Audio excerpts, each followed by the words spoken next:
Welcome back to a special edition of the Fatboyz Dynasty Podcast, coming at you live on the YouTube channel presented by the Fantasyholics Podcast Network. Excuse me, tongue tie. That's Brant. I'm Bo. Glad to be back with you guys. Wow, Brant, a breath of fresh air, sigh of relief. The NFL draft is coming and gone. We know where our favorite players' landing spots are at this point. Here we go. Yeah, absolutely. That draft was extremely up and down there in the first round. Sorry about the background noise, guys. It's a little warm. I got the windows open so you can hear the little breezes coming through. But yeah, that draft was crazy. We won't talk about the first round a little bit. I know some people were extremely shocked early, but they're starting to settle comfortably and understand a little bit.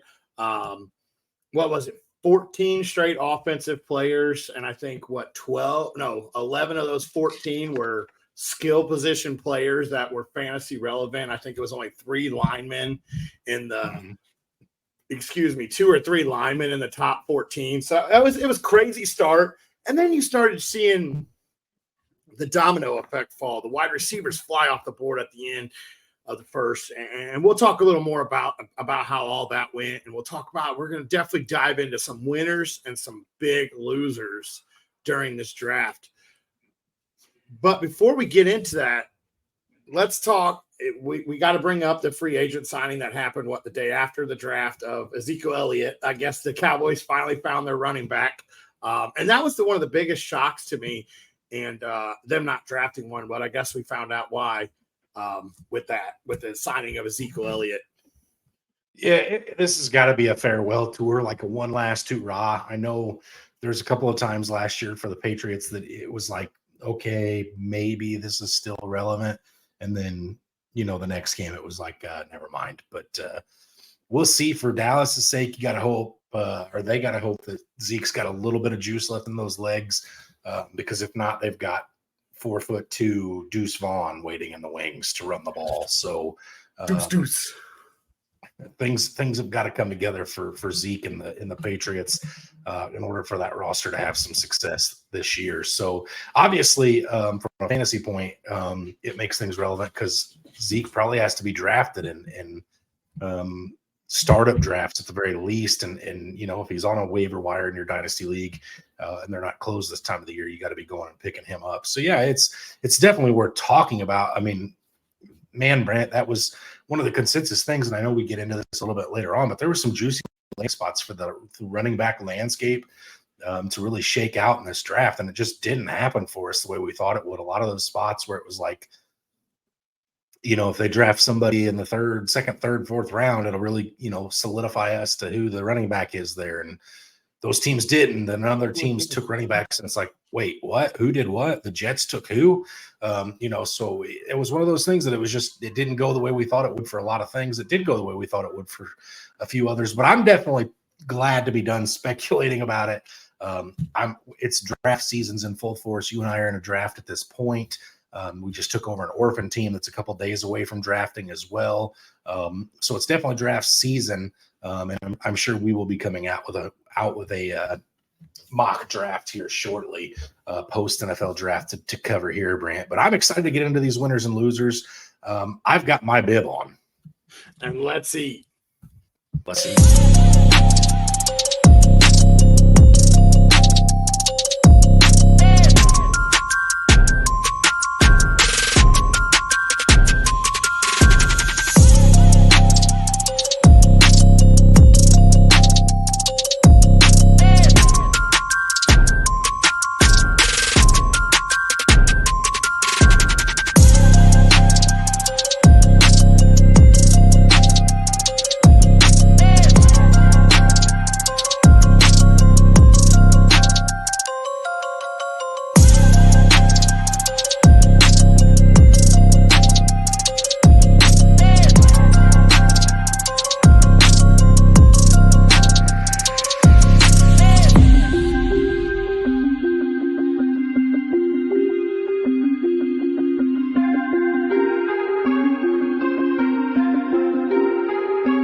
All right, Brant, let's just jump straight into this, dive into the waters head first. We've got winners. We've got a lot of winners. There was a lot more winners, I feel like, than there was losers in this draft. I, for one, want to get it out there. I don't jump. Yes, I'm a Falcons fan. I am not touching the Michael Penix thing as a winner or a loser. It feels like a big loser at this point. We're going to wait a couple of years before we cast judgment on this pick. I know a lot of you are going to disagree with me, and that's just fine. On this show, we're not going to discuss it because I can't afford to replace my laptop after my hand goes through the screen when I get angry about people talking bad about this pick. So let's start with the winners. Brant, I'll let you go first. Tell me who somebody is that you think won based off the results of the NFL draft. So before we get into that, I've said it a million times. I wish Michael Penix the best, so I hope it does work out for you. But let me jump into one of my winners, and that is J.J. McCarthy. By far, probably outside of Chicago, probably the best landing spot for a quarterback. J.J. McCarthy thrived off the play-action pass game, which is one of the things that Minnesota does great. And he's going in with some of the greatest weapons that you could ask for as a rookie quarterback. Justin Jefferson, Jordan Addison, T.J. Hawkinson. Not to mention you also have Aaron Jones behind the line of scrimmage with you. Great blocking back. He's shown that he is very relevant when it comes to fantasy. Great for dump downs. He can make, people miss. And let's be honest. Who does he have to beat out? Sam Darnold? J.J. McCarthy and they traded up to go get J.J. McCarthy. They had 2 first-round picks. They did a great job of saving that second first-round pick and their first-round pick next year in order to move up to go get McCarthy. And I think they did an amazing job. Great landing spot for him. I don't think he'll be a week 1 starter. I think they're going to give a chance to Sam Darnold minus amazing preseason. But I do believe they will get a small chance to Sam Darnold. But I think that leash is going to be extremely short. If they fall 2 games out of first place, you could see that changing real fast there for Minnesota. But I think J.J. McCarthy is by far one of the biggest winners. I think he really solidified the best landing spot that you could ask for a quarterback. Yeah, I agree, Brant, not only for the aforementioned weapons that you said were there, but also because J.J. is walking into stability around his head coach and Kevin O'Connell, that when you look at the rest of these quarterbacks, the first overall pick, Caleb Williams, goes to Chicago Bears. There was talks of them firing Matt Eberflus at the end of last season. So there's no guarantee he's going to have the same system, same coach moving forward. We've seen Dan Quinn do things and it not work out real fast, and he's out the door. We don't know what Gerard Mayo is going to look like as a coach at this point. So really, outside of Sean Payton with Bo Nix, I think J.J. McCarthy walked into the best coaching situation as well. And like you said, Brant, there's not a whole lot of competition. If you can't beat out Sam Darnold, you probably don't need to be starting anyway. I know that there's been a lot of we don't really know what J.J. McCarthy is because he didn't have to prove it a lot in college. Yeah, that's true, but his record indicates he's the guy. He's got, I believe 3 losses since his freshman year of high school. This dude is just a proven winner everywhere he goes. And for the Minnesota Vikings fan base, I think they have to absolutely be ecstatic that he was there. Absolutely. He may not have to prove a whole lot there in Minnesota. They have great weapons around that have no problem going up and getting the ball. So these weapons that he is surrounded with, he may not have to prove a whole lot. He may just have to prove, hey, I can stay upright and I can get the ball in Justin Jefferson's hands. That's all I have to do in Minnesota to score. Hey, listen, I think the Purple People Eaters up there in Minnesota are going to be doing a lot of Skol this year with a lot of J.J. McCarthy up there. He's used to the weather up north. I know Minnesota's a dome team now, but still, I think this is one of the best fits that J.J. could have hoped to have gone to, Brant. I absolutely agree with you. He's a winner. Absolutely. All right, I'm going to start with my first winner, Brant, and I'm going to tell you this one is like a backhanded compliment, if you will. And this is going to be a hot take because I don't like this player at all. I love his landing spot in the NFL draft for him as a person. And I love it for us in the fantasy community, Brant. If you go back several weeks ago when you and I were talking about the combine, we talked about Xavier Worthy running 4.2140 time, setting an NFL record at the combine. And the comment was made on this show, watch, he's going to end up getting drafted by the Kansas City Chiefs, and he's going to skyrocket people in the draft like CEH did several years ago. That is going to happen in your fantasy drafts, which is just good for everybody else because that means this talent slides.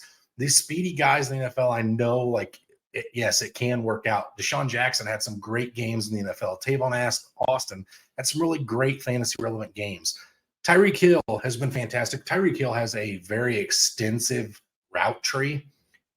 Xavier Worthy does not at this point. He's going to have to work on that. He is lucky he's paired with Andy Reid, who I think will utilize him in a lot of really nice ways, both get him the ball and use him as a diversion for other players to get the ball. And it's another great weapon for Patrick Mahomes. But if they're using this guy in only a field stretching role, which is genuinely what I think is going to happen, you're going to put him out there as a decoy on the opposite side of the field where you intend to throw the ball to Travis Kelce or Rashee Rice, barring a suspension. I don't love this landing spot fantasy wise, but as far as if you were to pick a player where this guy, or a place where this guy would have went and could have been an absolute rock star, this is the best spot. If anybody can utilize his speed as an asset, it's going to be Andy Reid. So I don't think it's great for fantasy for Xavier Worthy. I think it's great for fantasy for Patrick Mahomes and Travis Kelce and Rashee Rice and a lot of other people. Don't think it's necessarily great for Xavier Worthy. And again, Brant, like I said, you and I both had talked about this prior to this draft taking place, that this was the type of guy that we weren't sold on. And if he went to the right spot, it would do some crazy things to the fantasy football world. And it is. Like I said, you and I are in a live draft right now, and he went, pick 108 in that draft. So he went before guys like Brock Bowers in a super flex league and some other names. So, again, I think this situation could lend itself to a CEH situation. And I know it's like, but Bo, you said this is one of your your NFL draft winners. And it is, because if Xavier Worthy would have went to, the Jaguars or, some other team that I just don't think would have been utilized appropriately, I think he would have been a complete waste of a pick. So Kansas City was the perfect spot for Xavier Worthy, Grant. Absolutely. I think this guy can be very fantasy relevant, but I think this is going to be a few years down the road. They're not asking him to step in and be the number one guy. They're asking him to step in and be that field stretcher, be the speed, be the gadget guy that they have. Because you think about it, Rice, barring a suspension, will be the number one wide receiver. You still have Travis Kelce there, who just signed an extension. He'll be the number one guy. So this guy gets to sit back. Yes, he's going to get playing time, but he gets to develop that route tree, develop his skills. I think this is a 2 or 3 year away from being hugely fantasy relevant. I think this is a guy in about 2 years. We're going to be like, hey, it's time to trade for Xavier Worthy because that year is coming. But it's not right now. I do believe that he does have the best landing spot for a guy of his skill set, that he will get a chance to develop it prior to being the fantasy guy. Mm-hmm. So, all right, Brent, take us through your second. Excuse me. My next winner, it's two people. It's Joe Burrow and Zach Moss / Chase Brown. They're both right there in Cincy. Cincy did not add another running back. So they're putting the trust in Zach Moss to be the number one guy. Yes, we saw them use Chase Brown a little bit last year behind Joe Mixon. But Cincy has committed to being a bell cow back team over the last few years. So I think Zach Moss may be in the clear. Either one could be very good because they're both one injury away for being 80, 90% carries for that team, plus pass catching. Now, Joe Burrow got added. He added a huge offensive tackle and Mims to go along with Trip Brown. They added a free agency. So Mims draft pick right there already boosted Joe Burrow. They're protecting him. We know he's had multiple injuries in his career. They added a big play, deep threat outside wideout, and Jeremiah Burton. Burton is 1 year away from being the number 2 target getter if Higgins doesn't move. Higgins already requested a trade. If Higgins goes, Burton slides instantly into that number 2 role. Boyd's already a free agent. You tell me who else is there outside of Higgins and Chase right now that's going to be coming in to take over that role. So instantly Burton slides to that 2 role as soon as Higgins leaves. We know Higgins is out the door next year. So he doesn't lose a whole lot, and he gets this deep threat. If Higgins stays, you have Chase, Higgins, then you have Burton right there. He's got 3 amazing hands to throw the ball to. And I'm not even counting the other thing that was added. They added Burrow also got a new tight end in Eric All, I believe is what it is. He's out of Iowa. Iowa produces tight ends. That's all they do is produce tight ends. Tight ends and apparently punters if you're the Chicago Bears. But this guy's good. This guy's a good pass catcher. He's a good blocker. So he'll be great. And also they added Tanner McClellan. I'm not sure if I wrote that down right, but that was another tight end out of Arizona, who is another big body guy who can block. But the one thing I want to go back to Burton and talk a little more about him. This guy can track the deep ball like one of the best receivers in this draft. He is amazing at tracking the deep ball. He got overthrown in one game. I believe it was against LSU there at Bama, where he could have went for 300 yards and 4 touchdowns had he not got overthrown so much. He beats safeties deep. He beats the corners off the line. Joe Burrow is going to have a lot of fun with this guy. And like I said, Burton's 1 year away from being the number 2 guy there.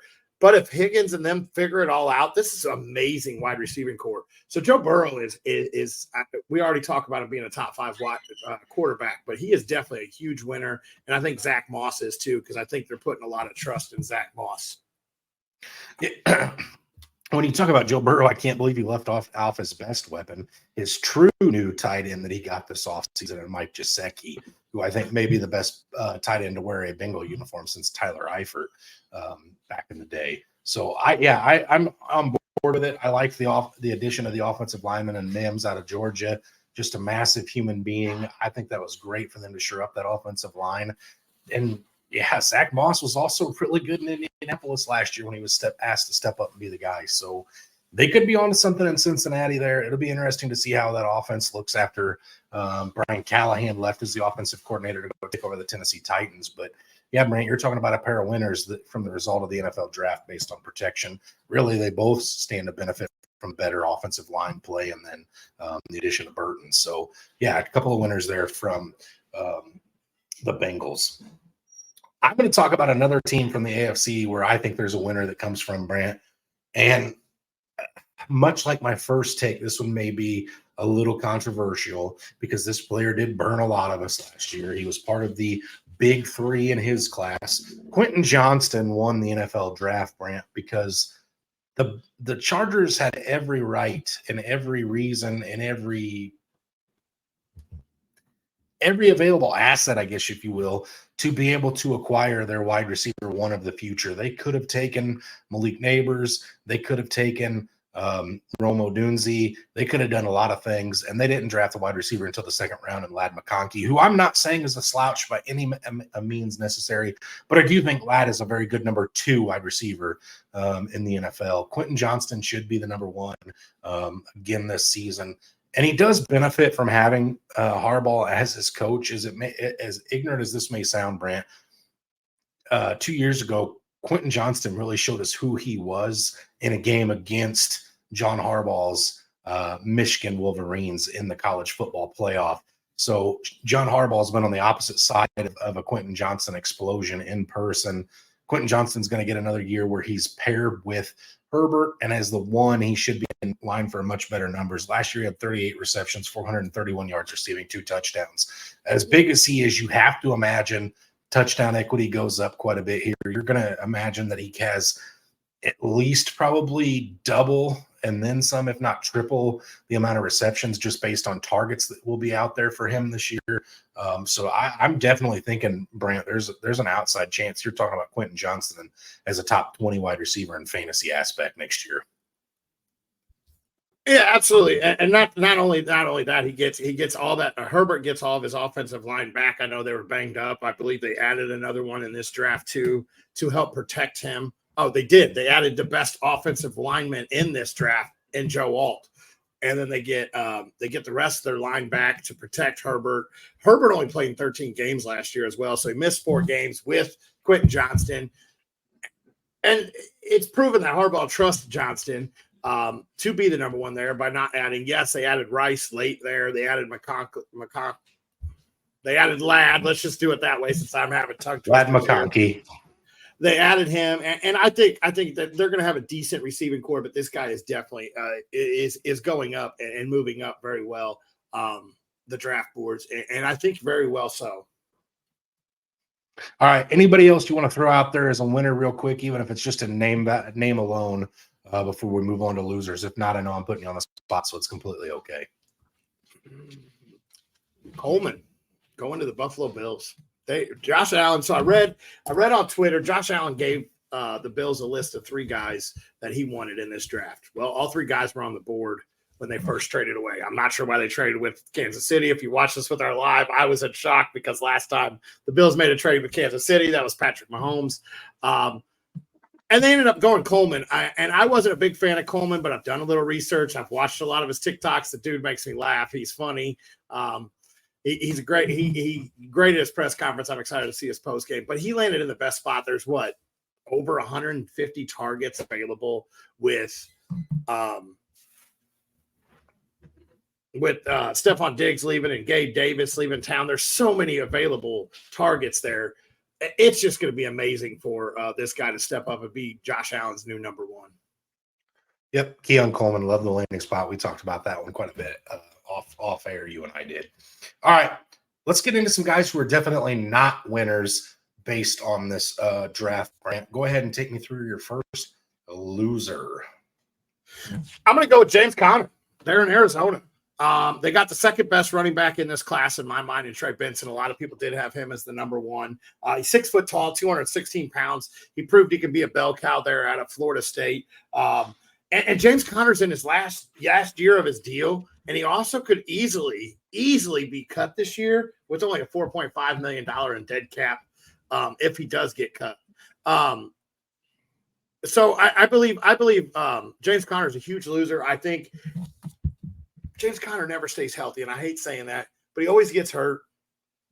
And one injury away, Trey Benson is taking over this backfield and never looking back. Over the last 2 years, 154 carries, 156 carries there in for Florida State. So absolutely, Trey Benson can carry the load. He'll be just fine. I do think that this is a guy in Dynasty. You're going to have to get up there in the first round, maybe early second, depending on how your draft goes and needs. In redrafts, I'm telling you, redrafts, take a stab at this guy late in your drafts. He'll be there because people will be all over James Conner because he is still listed as the one. I think even leaving out of training camp and preseason, Conner will be the one. But Trey Benson's going to take over that backfield little by little, and I believe it's going to come about midseason. This guy's going to blow up, and he's going to be one of the best league winners there this year. So in redraft leagues, please listen. Throw a dart out at Trey Benson at the end of your drafts. Worst it's going to do is you'll have somebody to drop if something does happen. But I believe Conner will end up missing some time like he normally does, and then inside Trey Benson, and he's never looking back. Yeah, I agree. Trey Benson was my favorite running back. I think I said that a couple of times on our live coverage of the draft as well. So definitely like the landing spot for him. That was one of the few spots that I think was, out the door that a running back here is going to have a chance to commit contribute right away. So I like Trey Benson for sure, Brant. All right, my first loser I'm going to talk about is a guy I actually just drafted in our live draft that we have going on today. That's Drake May, Brant. And listen, I like Drake May a lot coming into this NFL draft. During the process, I thought, the argument was made that you could have really those. Not number one was always Caleb Williams, but number two and number three was a toss up for me between Jaden Daniels and Drake May. But when you talk about a toss up of a landing spot, I much prefer the weapons and everything that surrounds Jaden Daniels in Washington over what Drake May has. Juju Smith-Schuster, Jalen Reagor, Jalen Polk, and Javon Baker. Those are the top four wide receivers. Kendrick Bourne still there, I guess. And then Kayshon Boutte is your wide receiver room for Drake London. Excuse me. And you talk about in the age where when you're drafted in the first round, you're expected to come in and produce, right? There's going to be great expectations thrown on Drake May right out of the gate, year one, go out and win his football games. He's the first quarterback drafted post Bill Belichick. So he's always going to be compared to, when Tom Brady and Belichick were in town. This guy's going to have to go out. Drake May's going to have to go out and win Super Bowls for this to be a good pick. I'm sorry. That really is what I expect of this as far as real football goes. For fantasy, does he have a chance to be inside the top 20 quarterbacks this year? I mean, I really just don't see an avenue for that personally, Brant. And then the other thing that really bothers me is the New England Patriots also drafted Joe Milton in the 6th round. And It's like, well, who cares? Joe Milton's got a big arm, and he looked explosive at times at Tennessee. Yeah, I think Joe Milton could have been a guy that could have went someplace and forced some competitions. So I'm not saying this is a RG3 Kirk Cousins situation, but I wouldn't be shocked if it was. Yeah, Joe Melton is definitely scary there. He's coming off, I believe he got banged up last year. So he's coming out a little banged up, but he's a guy that's really going to push him. I really think we're looking at the same thing, Mac Jones and Bailey Zappi again, where if May struggles for a year, they're just going to give Melton a chance. Why not? What do you have to lose? I really do. I feel like they set May up for failure, and I really did. So when we watched the draft, and I was looking, I go, man, Jalen Polk, man, that's a great landing spot. Then I got to look and read, and Jalen Polk may not have even been the second best receiver on Washington coming out, and you're expecting him to be your number one wideout. I ain't sold on it. And don't get me wrong, I'm probably going to own a lot of Polk just because I want to own one of my Washington receivers this year. But I don't believe in it. I really don't. I think they set this man up for failure. And I hate to say it, and I hope I'm wrong. For a young guy getting a chance. He will use his legs a little bit, but he doesn't really have the huge explosive rushing upside that you do see. I don't like this fit. I never like a quarterback in New England, really, ever since Tom Brady. And honestly, I don't know, man. It's not going to be good for Drake May. He lost based on landing spots. It is what it is. I wish I was right when I said he was going to go as a second overall, because I think his arm really would have been great in Washington to see, but Daniels will be all right there. So we talked about James Conner being a huge loser. Let's talk about the whole talk about the whole Panthers backfield. Miles Sanders, there's a chance to get opted out next season and only have $2.9 million in dead cap. Chuba Hubbard's in his last year as a running back there and on contract there in Carolina. And then they went out and they drafted what I believe is the best running back in this draft, and Jonathan Brooks. I know he's coming off a torn ACL. It's second-round draft capital, so they're saying they like him. They like what they see out of him. They know that they have that year patience to wait if need be. The Panthers were extremely disappointed in what they got out of Sanders last year. Sanders has had injury history. Chuba Hubbard I know he has his games here and there where he burst out and you're like, oh, wait a minute, is this guy fantasy relevant? And then we go back to looking like, no, not really. I think that whole Panthers backfield lost because I believe Jonathan Brooks is going to be amazing when he gets his opportunity. And yes, I do think he will be a guy that you got to sit and wait, but he's another one that I'm taking shots late in redrafts. I'm looking for him in the first/second round of my rookie dynasty picks because I think he takes over this backfield, and he's already proven he can be a bell cow. Let me pull this up real fast. 187 carries last year for 1,139 yards, 10 touchdowns, 25 receptions there in Texas. Like I said, he's coming off a torn ACL 6 months ago.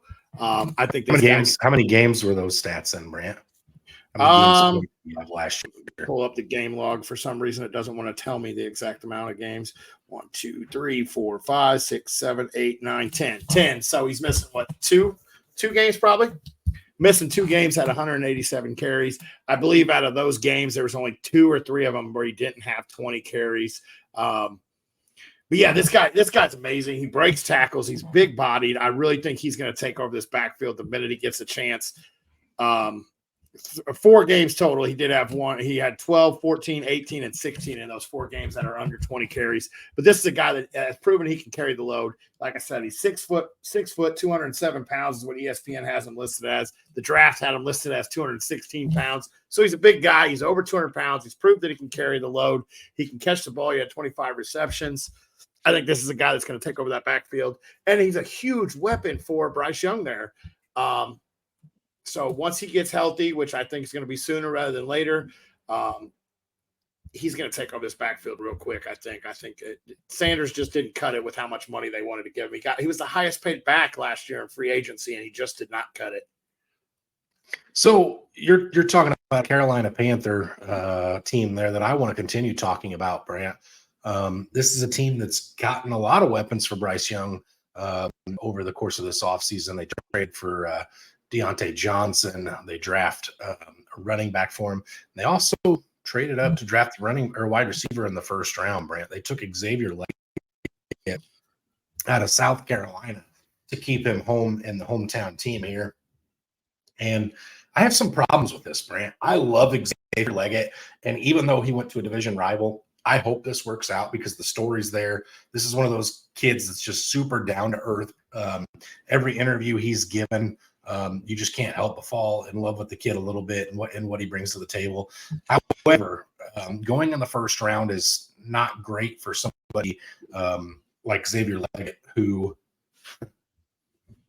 was a fifth-year senior this year, Brant, all 5 years at South Carolina. Let me walk you through his collegiate career. 2019, 9 receptions. 2020, 7 receptions. 2021, 8 receptions. 2022, 18 receptions. 2023, 71 receptions. This guy came onto the scene and exploded last year and was drafted after 1 year of success in college to a team that is desperately needing playmakers. Adam Thielen at 34 years old, I think he was last year, somewhere in that ballpark, 33, 34, was a superstar on this offense last year.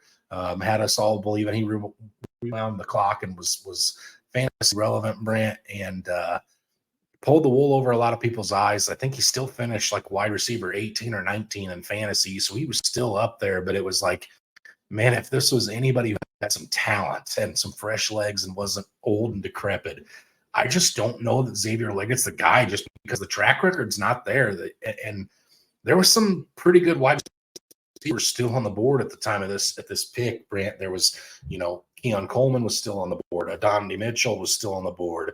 Troy Franklin was still on the board. There was plenty of names that were still on the board here that it was like, that's the guy you're going with, the very unproven Xavier Leggett out of South Carolina, which, again, I'm rooting for this kid. I hope it hits. I hope it works.